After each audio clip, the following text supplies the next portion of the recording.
Mẹ́ẹ̀ni sí Ọlọ́run pẹ̀lú òrìṣà ìwọ ńkọ́. Mẹ́ẹ̀ni kálẹ́lúyà ṣe yé pa. Àní mẹ́ẹ̀ni sí Ọlọ́run pẹ̀lú òrìṣà o. Ó ṣe wọ̀. Mẹ́ẹ̀ni kálẹ́lúyà ṣe yé pa o. Bàbá mi tọ́ mi sìn. Ayé ẹ̀ lọ dákẹ́ jẹ́. Bẹ́ṣù bá ta fèlèfèlè máa wọ nílẹ̀ gbúrúrú.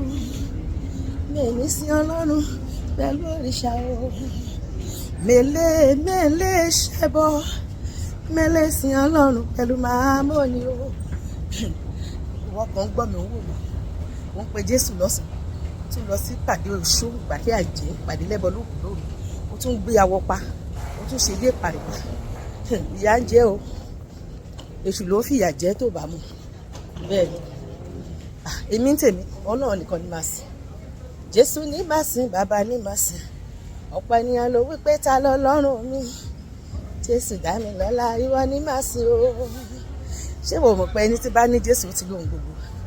Ẹni bá ní Jésù kó yọ̀ o. Ẹni bá ní Jésù kó yọ̀ ṣẹ̀ṣẹ̀. Ẹni bá ní Jésù kó yọ̀ o. Nítorí pé ìyà ń jayé. Bẹ́ẹ̀ ni èṣù kò lẹ́bùn ọ̀fẹ́ kankan lọ́dọ̀. Tó bá fún ẹ fìlà á fi gborí lọ́wọ́ ẹ̀. Kò sí ẹ̀bùn ọ̀fẹ́ kankan lọ́dọ̀ Sátánì. Tó bá fún ẹ lọ́mọ láńgidi ló fún ọmọ ẹ lápapà ṣe kú pa ẹ nínú. Kò sí nǹkan tó lè gbà lọ́wọ́ èṣù tó lọ lọ́fẹ̀ẹ́. Ó máa fi gba nǹkan kan padà lọ́wọ́ ẹ̀. Ìbùkún Ọlọ́run ló mi nílẹ̀ láì fi làálàkùn. Ohun tó Ọlọ́run bá ṣe ló wà títí láéláé. Ohun téṣù bá fún ẹ fún ìgbà díẹ̀ ni. Àìmọye tó ṣògùn owó inú ilé tán kọ́ wọn ò lè gbé bẹ̀. Wọn ò ní fọkànbalẹ̀. Wọ́n á sọ fún ẹ pé iye ọjọ́ àgbàdo tí ẹ̀dìyẹ jẹ ló máa gbé láyé. Nígbà tágbàdo bá takú tí ò jẹjẹ yọkàn ló tiẹ̀ ló bá ẹ yẹn. Ó ṣe fi sùúrù dúró de Ọlọ́run. Kó dúró de àkókò Ọlọ́run. Tó bá lò máa lówó láyé ó máa ní. Nǹkan tó bá lò máa dà láyé ó máa dà. Tó bá ti dúró tì ó di dandan kó bá ẹ ṣe. Ọlọ́run ló ní kí n kọ sí ẹ. Ìwọ kan gbọ́ mi ń wò mí.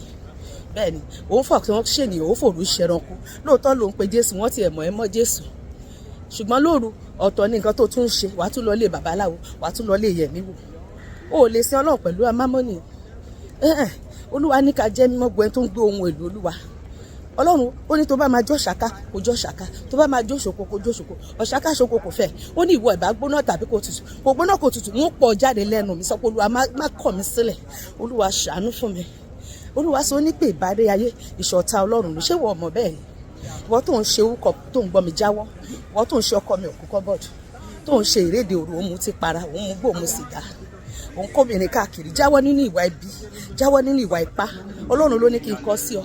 Fi gbogbo ìwà pálapàla sílẹ̀ wá sọ́dọ̀ Jésù. Wá sọ́dọ̀ Jésù lónìí, yóò fún ọ ní iye ayérayé.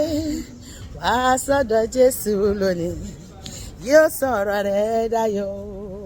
Ohun tó ń wá lọ sí ṣòkòtò wà lábẹ́ ṣòkòtò. Tó bá lè fi sùúrù dúró de Ọlọ́run, ìyẹn tó mọ̀ pé nǹkan tó ń fẹ́ yẹn gangan Ọlọ́run máa ṣe fún ẹ. Ìwọ tó ń wọ́kọ má lọ di ìyàwó kejì ilé ẹlòmíì. Dúró de àkókò Ọlọ́run. Ọkọ tiẹ̀ lọ́lọ́run máa fẹ́ tó máa tọ́jú ẹ̀. Tá fi ẹ lọ́kàn balẹ̀, má lọ kóra ẹ sínú ogun ilé olórogún torí pé o fẹ́ lọ́kọ dọ̀dọ̀dọ̀dọ̀. Ọlọ́run máa ṣe tiẹ̀ fún ẹ. Kò sí àkókò Ọlọ́run, kò sígbà tí ò lè ṣe oore fún ẹ̀dá láyé.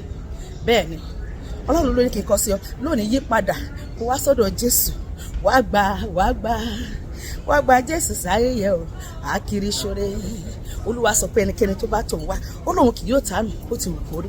Tó bá lè wá sọ́dọ̀ Jésù lónìí tó fi ayé rẹ fún pátápátá, yóò gbà ọ́ lágbàtọ́, yóò sì tún ayé rẹ ṣe. Bẹ́ẹ̀ ni ìgbàlà kò sí lọ́dọ̀ ẹlòmíràn. Má jẹ́ kán tọ́ ẹ jẹ. Ìwọ kan so sí lọ́dọ̀ ẹnì kankan. Ìgbàlà kò sí lọ́dọ̀ ẹlòmíràn o. Lọ́dọ̀ Jésù nìkan ni ìgbàlà wà o.